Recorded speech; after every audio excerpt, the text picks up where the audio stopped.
Vai entrando aí que eu vou pegar água pra mim. Dormiu, amor?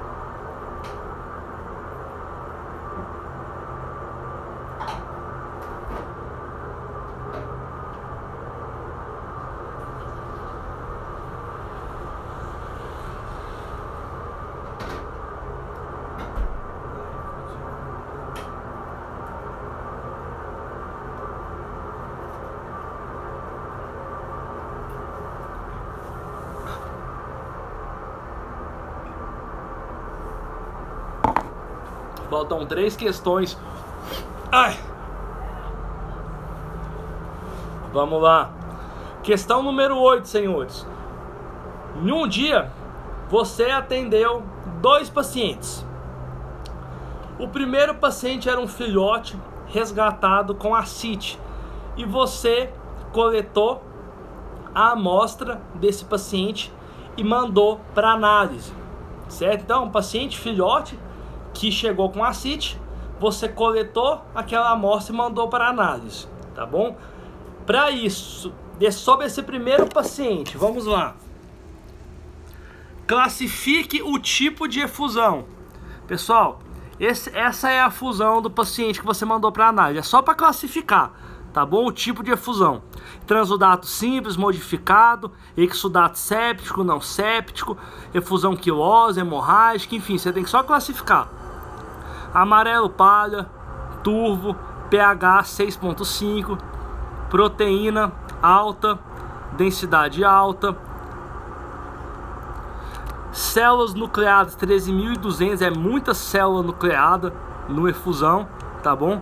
Observou-se na citologia de líquido acítico presença acentuada de neutrófilos degenerados, bactérias do tipo Coccus intraplasmocitária. E a partir daqui eu pergunto para vocês, qual que é o tipo de efusão? Quando a gente fala tipo de efusão, então é só para classificar. Transudato simples modificado. Pessoal, transudato a gente não sabe porque o nível de proteína desse paciente tá lá em cima, 3,4 gramas por decilitro, é muita proteína, tá? É muita proteína dentro de uma efusão, tá bom? Agora, então transudato a gente sabe que não é um exudato. É um exudato séptico ou não séptico, tá bom? Luiz, é um exudato séptico ou não séptico? O que você vai olhar? Qual que é a diferença do séptico e do não séptico?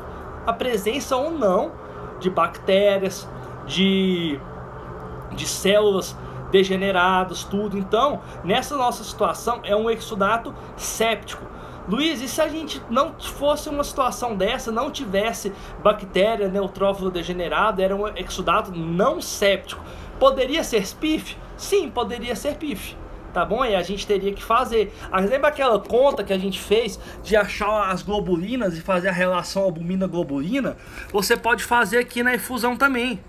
Você pega as proteínas, tá bom? Diminui da albumina, faz aquela relação albumina-globulina aqui na efusão também. Nesse caso você precisa fazer? Não precisa, tá bom? Porque você sabe que é uma efusão séptica. Tá bom? Mas se fosse uma efusão não séptica, filhote principalmente, certeza que você tinha que fazer, tá bom? Segundo paciente que você atendeu, é um paciente de 6 meses, com acesso à rua, não testado, que chegou com dificuldade respiratória. Aí você foi e fez um raio-x, tá bom? Vamos lá, a gente tranquilizou, fez tudo certinho e fez o raio-x dele. E aí, ele tem este raio-x. E aí a pergunta é, o que está acontecendo com esse paciente? Vamos supor, é uma hérnia diafragmática? Tem um pneumotórax? É uma pneumonia? O que está acontecendo com esse paciente? Tá? Só pelo raio-x, pessoal. Olha o paciente e fala assim, ele está com uma pneumonia. Não, ele tem uma hérnia diafragmática. Não, esse é um raio-x característico de um pneumotórax, por exemplo. Então vamos colocar o raio-x de novo. O que vocês acham que tem aqui nesse paciente? Beleza, pessoal. Top, top. Então aqui a gente tem uma efusão pleural. Massa, então isso aqui todo mundo acertou. Agora, eu quero que vocês pensem o seguinte.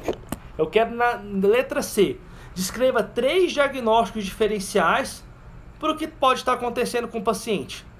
Tá? Opa, aqui, ó, pessoal, tem uma pessoa que colocou pneumotórax. Eu vou abrir um raio-x de um pneumotórax para a gente não ter problema quanto a isso, tá? É importante que não diferencie, não confunda, tá bom? O pneumotórax da efusão pleural. Pessoal, isso aqui é um pneumotórax, tá bom? O coração tá voando aqui. Nesse nosso caso aqui é uma efusão pleural mesmo, tá bom? 3 diagnósticos diferenciais, tá bom? Um paciente fisiológico. O que pode estar acontecendo com esse paciente? Eu já vi uma pessoa falou isso, linfoma, com certeza. Linfoma de mediastínico, com certeza, é uma situação que pode causar efusão, sim. O que mais? Calma aí, cara.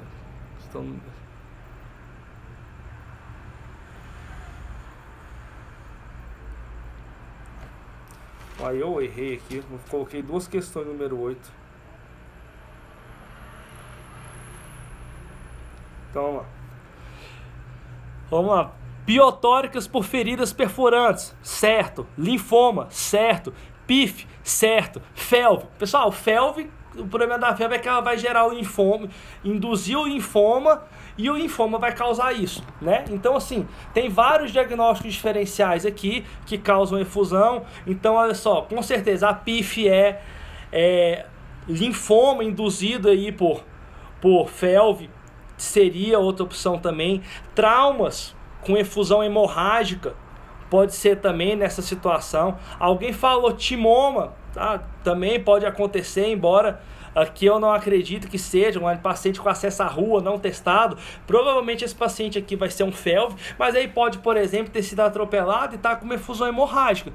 Por exemplo, ele pode ter sofrido uma mordida no tórax ou qualquer ferida perfurante e ter sofrido um piotórax. Então aqui pode ser 1 milhão de coisas. O que você tem que fazer? Drena essa efusão, manda para análise, beleza? Então assim, essa questão foi bem bacana, porque deu para abordar muitas coisas nela. Pessoal, outra questão número 8, que eu coloquei 2 questões número 8. Cite 2 vantagens. Quilotórax é uma outra coisa que pode acontecer também. É pouco comum no gato, mas pode acontecer. Outra coisa que pode acontecer que causa efusão pleural em gato, insuficiência cardíaca congestiva. É outra coisa que pode causar, tá bom, pessoal? Pode causar efusões, tá bom? Nesse nome mais comum são hemorrágicas ou quilosas, mas mais hemorrágicas no insuficiência cardíaca. Vamos lá. Insuficiência cardíaca congestiva, pessoal, é pouco comum em gato, mas eu falo assim, gatos com cardiopatias, por exemplo, cardiopatia restritiva, hipertrófica, tudo pode acontecer. Tudo bem, menos de 6 meses, eu concordo com você, mas estou falando assim, uma coisa que pode acontecer. O mais comum seria um piotórax, uma efusão por um linfoma. Estou falando assim, colocar 3 diagnósticos diferenciais. Pode, que não é impossível, mas também esse paciente pode ter sofrido um trauma e uma efusão hemorrágica? Sim, aqui com certeza eu acredito que não vai ser uma insuficiência cardíaca congestiva, tá bom? Até porque não é comum em gato, ainda mais em filhote. Gato dá o que? Cardiopatia hipertrófica, restritiva e dilatada quando tem deficiência alimentar, tá bom? Mas foi só para contar para vocês que gatos com problemas cardiológicos podem apresentar efusão para vocês, né? Nem sempre eles chegam só com edema pulmonar, tá bom, pessoal? Inclusive eles podem chegar com edema pulmonar e efusão juntos. Próxima questão. Cite 2 vantagens e 2 desvantagens da sonda nasoesofágica e da sonda esofágica. Então você vai fazer o quê? 2 vantagens da sonda esofágica, 2 desvantagens da sonda esofágica. 2 vantagens da sonda nasoesofágica e 2 desvantagens da sonda nasoesofágica, tá bom? Essa aqui eu vou responder rapidinho, tá? Pra gente não perder mais muito tempo. Vantagens da sonda nasoesofágica. Duas vantagens. Ela é barata e de fácil implantação. Beleza? Desvantagens da sonda nasoesofágica. Ela sai com facilidade se você não colocar colar, só o gato passar a mão e saiu a sonda, tá bom? A alimentação tem que ser bem diluída, dificilmente passa uma ração, patê, essas coisas, tudo você tem que diluir bastante, tá bom? Então aqui são duas desvantagens, tá bom? E baixa permanência, pessoal, mesmo se o animal ficar com a sonda diretão, no máximo, pessoal, estourando 7 dias você tem que trocar. Mas normalmente, mais do que isso, você já vai começar a ver secreção saindo do nariz daquele paciente, tá bom? Então não pode ficar por muito tempo. Vantagens da sonda esofágica. Passa qualquer coisa, passa coisa bem diluída ou grossa? Como é que seria a palavra? Concentrada. Passa alimentação bem concentrada, qualquer tipo de alimentação você pode colocar na sonda esofágica, tá bom? Tem uma permanência muito grande, tá bom? E desvantagem da sonda esofágica: primeiro, precisa de uma anestesia e sofre o risco de infecção, né? A gente faz um corte, tudo, dependendo da situação do paciente, a gente pode sofrer, você pode ter uma infecção no local ali, você tem que tirar. Agora aí, pessoal, a esofágica, já teve paciente meu que já ficou aí uns 30 dias de sonda esofágica, tá bom? Tomar cuidado é o seguinte, pessoal, se você for usar a sonda, aquela sonda naso 12 ou 14 como sonda esofágica, de aquelas de PVC, elas podem ser usadas, pessoal, pode ser usada tranquilamente, só que tem que tomar cuidado com a permanência, tem que ter uma higiene, na esofágica tem que ter uma higiene ferrada.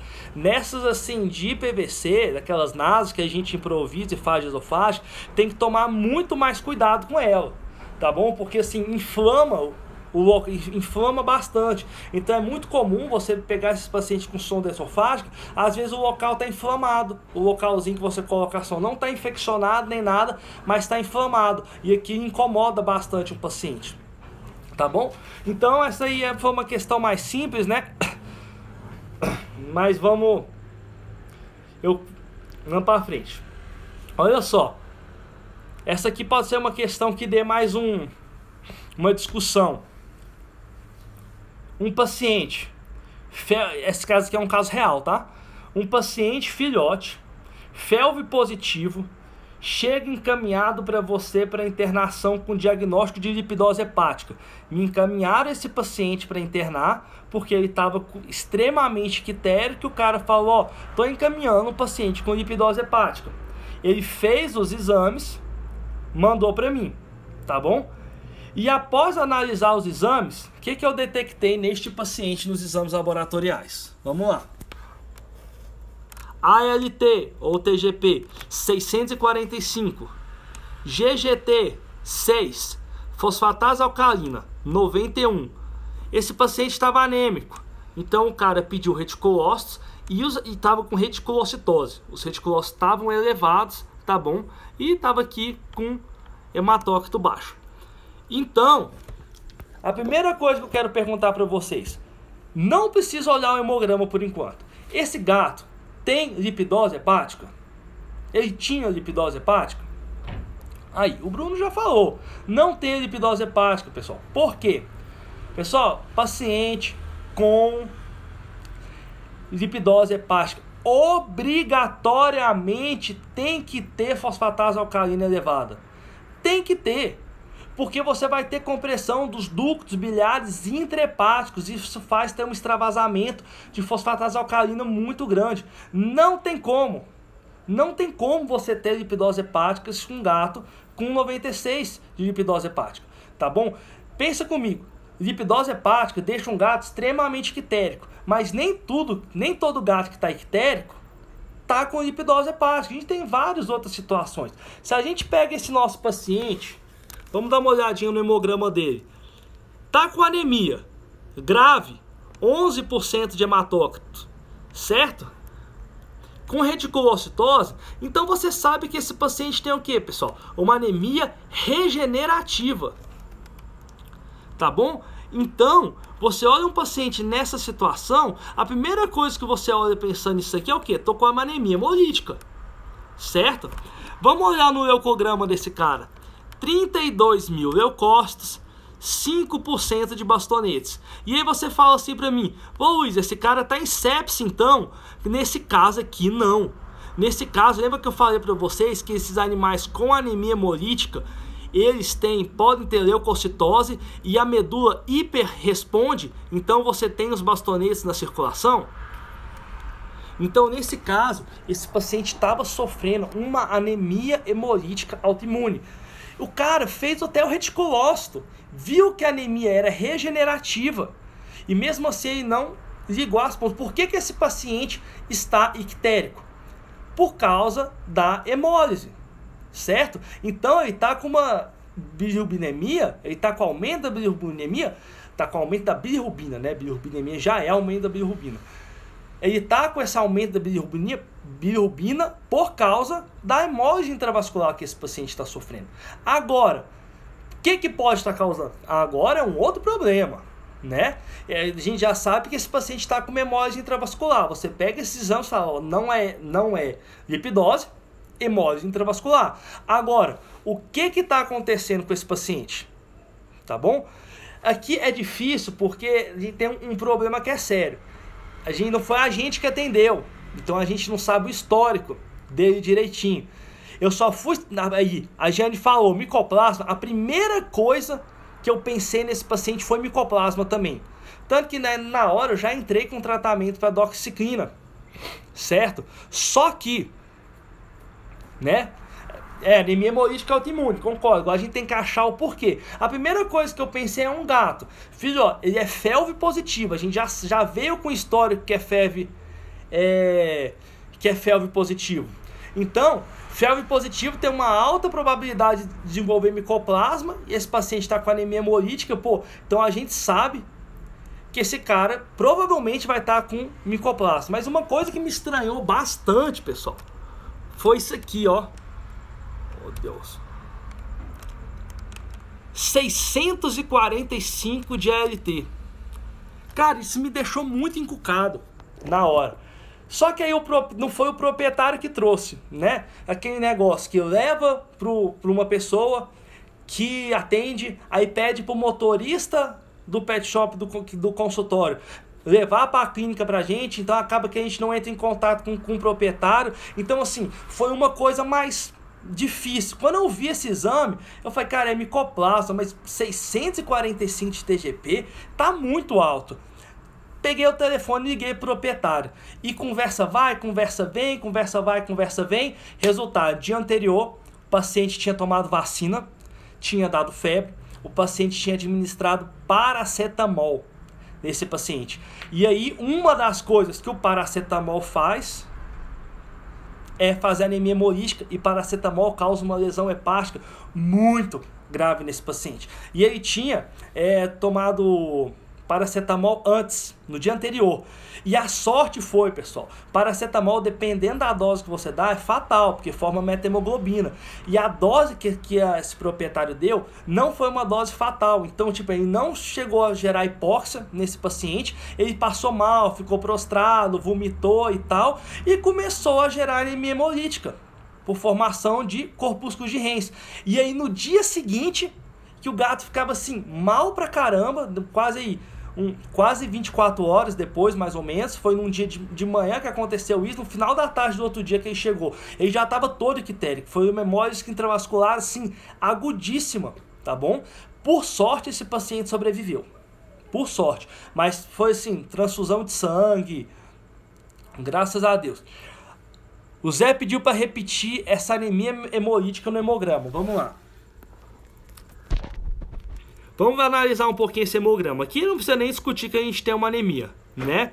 Então vamos lá, a gente tem o volume globular está aumentado, então a gente tem uma macrocitose. Olha só que interessante, pessoal. bem legal que eu não tinha percebido, eu vou mostrar isso para vocês. Aqui a gente vê que a gente tem uma macrocitose, certo? Mas olha só o que está escrito no exame: anemia microcítica. Tá bom, pessoal? Tá? Você vê, se você só olhar aqui, ó, o pessoal do laboratório errou, que interessante. Se você só olha aqui e não presta atenção aqui, ó, você ia dar mal. Porque eu não olho aqui, né? Eu sempre olho aqui os valores, então a gente tem uma macrocitose, tá bom? E olha só que interessante aqui, ó, hemácias nucleadas, 21%. Isso aqui é outro sinal de regeneração, tá bom? Ah, Luiz, mas foi por paracetamol, não tem que ter corpúsculos de Henle aqui, porque são os corpúsculos de Henle que causam a hemólise intravascular do gato com paracetamol. Não espera, pessoal. É comum você encontrar os corpúsculos de Henle, mas não necessariamente você vai estar. Ele vai aparecer, tá bom? Então aqui em gato a gente já falou muito que você precisa do reticulócito para confirmar se ele está com anemia regenerativa. Sinais como policromasia, macrocitose, esse tipo de coisa não são tão patognomônicos no gato como são no cão. Então aqui o cara já até adiantou, viu que estava com o reticulócito aumentado, mas não sacou que estava sofrendo uma anemia hemolítica. Ou às vezes até sacou e falou, vou jogar essa bomba para frente, né? Aí você olha aqui o hemograma, tá com 32 mil leucócitos com 5% de bastonete. Então você fala assim, será que esse paciente não é um séptico? Que como se fosse naquele outro caso, né? Uma sepsis que gerou uma anemia. Aí você tem muito histórico do paciente, né? Aqui lá tinha uma leucopenia, aqui tem uma leucocitose.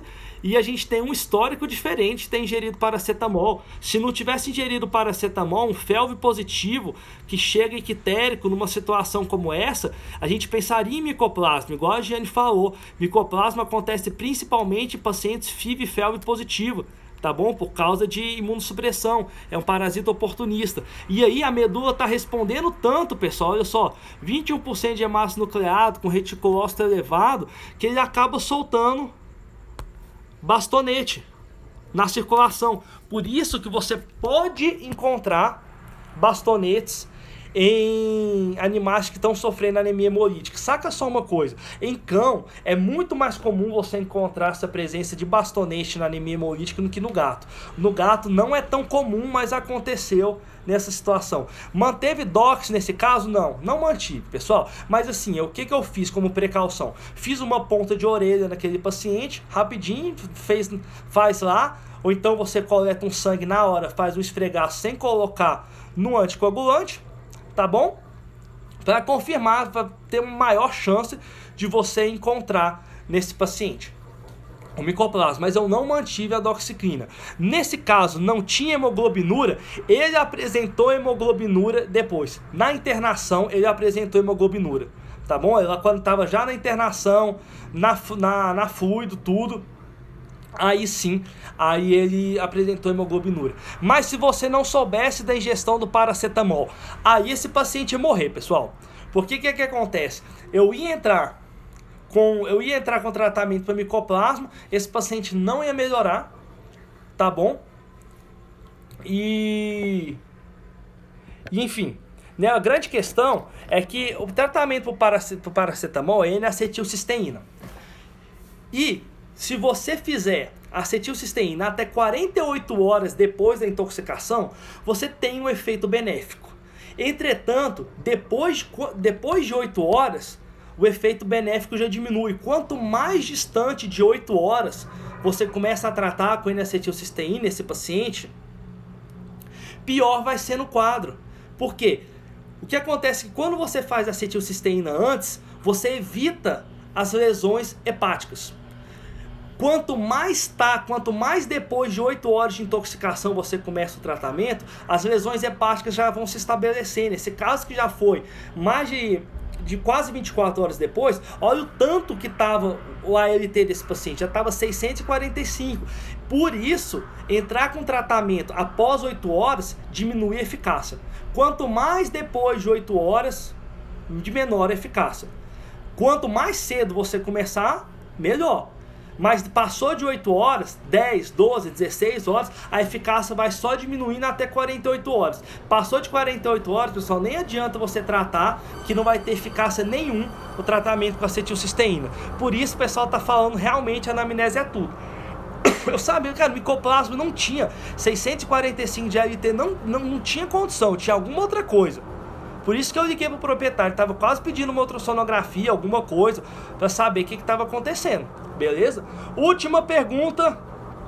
Cara, hoje a live foi massa, né? Gostei. É bom, sabe por que eu gosto desse tipo de live? Que a gente discute bastante, né? E aí, às vezes eu falo um trem, alguém vai aí e não concorda, e a gente discute. Isso, assim, acho massa esse tipo de live por conta disso. Quanto tempo faz uso da acetilcisteína? Eu não vou responder agora, Rosália, porque tem uma live no YouTube que é só intoxicação por paracetamol. Dá uma assistidinha lá pra gente correr aqui, que já são 9h30, vai faltar uma... Lá eu explico assim, direitinho o passo a passo do tratamento com paracetamol, com o tratamento por paracetamol, tá? Mas você faz de 6 em 6 por até 36 horas, e depois... Só que aqui você tem que realmente tratar o fígado, tá bom? Questão número 10. Por que gatos são uma espécie tão susceptível ao choque? Eu já vou responder isso correndo. Porque os gatos não fazem taquicardia compensatória. Não fazem taquicardia compensatória. Lembra que quando você começa a ter hipotensão, o organismo tem mecanismos compensatórios para evitar que ele fique hipotenso. O primeiro é a taquicardia, depois a vasoconstrição periférica. O gato, ele não faz taquicardia compensatória. Quando ele vai fazer taquicardia, ele tem um bloqueio parasimpático que inibe essa taquicardia e muitas vezes faz bradicardia. Então o gato não tem taquicardia compensatória e muitas das vezes tem bradicardia, o que piora a situação dele, porque ele não tem um mecanismo compensatório. Isso faz com que ele seja extremamente susceptível ao choque.